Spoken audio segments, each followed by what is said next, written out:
മുംബൈ ഭീകരാക്രമണ ഗൂഢാലോചന നടന്നത് ദുബായിലെന്ന് സൂചന. ആക്രമണത്തിന് മുൻപ് ഡേവിഡ് കോൾമൻ ഹെഡ്ലിയുടെ നിർദ്ദേശമനുസരിച്ച് തഹാവൂർ റാണ ദുബായിൽ ISI ഏജന്റിനെ കണ്ടുവെന്നാണ് വിവരം. രണ്ടാം ദിന ചോദ്യം ചെയ്യലിൽ തഹാവൂർ റാണയോട് അന്വേഷണ സംഘം തേടിയത് ഹെഡ്ലിയുമായി ബന്ധപ്പെട്ട വിവരങ്ങളാണ്. ഭീകരാക്രമണവുമായി ബന്ധപ്പെട്ട ചോദ്യങ്ങളോട് സഹകരിക്കാത്ത റാണ വ്യക്തിവിവരങ്ങളും പാക് ബന്ധവും അന്വേഷണ സംഘവുമായി പങ്കുവച്ചു. ബൽറാം നെടുങ്ങാടി വിശദാംശങ്ങളുമായി. ബൽറാം, ഒട്ടേറെ കാര്യങ്ങൾ ചോദിച്ചറിയേണ്ടതുണ്ട് അന്വേഷണ സംഘത്തിന്, ഒട്ടേറെ ചോദ്യങ്ങളുമുണ്ട്. പക്ഷേ അതിനൊന്നും സഹകരണം ഇല്ലാത്ത തരത്തിലേക്കാണ് റാണ മുന്നോട്ട് പോകുന്നത്, അല്ലേ?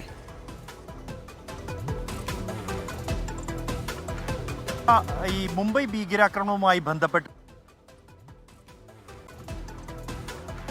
മുംബൈ ഭീകരാക്രമണത്തിന്റെ ഗൂഢാലോചന ദുബായിൽ വെച്ചാണ് നടത്തിയത് തഹാവൂർ റാണ എന്നതിന്റെ സൂചനകൾ പുറത്തുവരികയാണ്. ബൽറാം, പറയൂ.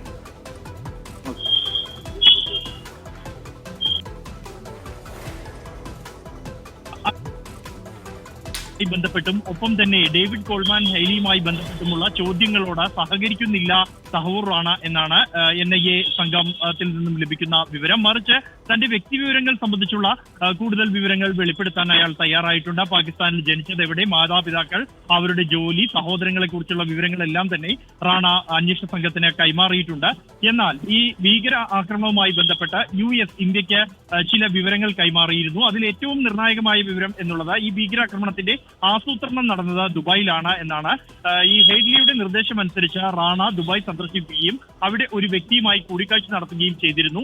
ഇയാൾ ഈ ആക്രമണവുമായി ബന്ധപ്പെട്ട നിർണായക പങ്കുവഹിച്ച ഒരു വ്യക്തിയാണ് എന്നാണ് അന്വേഷണ ഏജൻസികൾക്ക് ലഭിച്ചിരിക്കുന്ന വിവരം.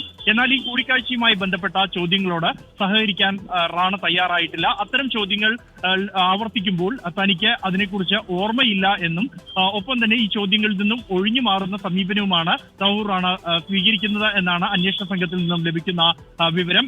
ഈ രണ്ടാം ദിവസവും റാണയിൽ നിന്നും ഏതാണ്ട് 4 മണിക്കൂറിനടുത്ത സമയം മാത്രമാണ് ചോദ്യം ചെയ്യാനായത്. ഈ റാണയിൽ നിന്നും വിവരങ്ങൾ എഴുതി വാങ്ങുകയാണ് അന്വേഷണ സംഘം ചെയ്യുന്നത്. അതും പ്രത്യേകിച്ച് ഇയാൾ സ്വയം മുറിവേൽപ്പിക്കാനുള്ള സാധ്യത ഉൾപ്പെടെ കണക്കിലെടുത്തുകൊണ്ട് സോഫ്റ്റ് ടിപ്പ് പെന്നുകൾ, അതായത് സ്കെച്ച് പെന്നുകളാണ് ഇയാൾക്ക് ഉപയോഗിക്കാൻ നൽകിയിരിക്കുന്നത്.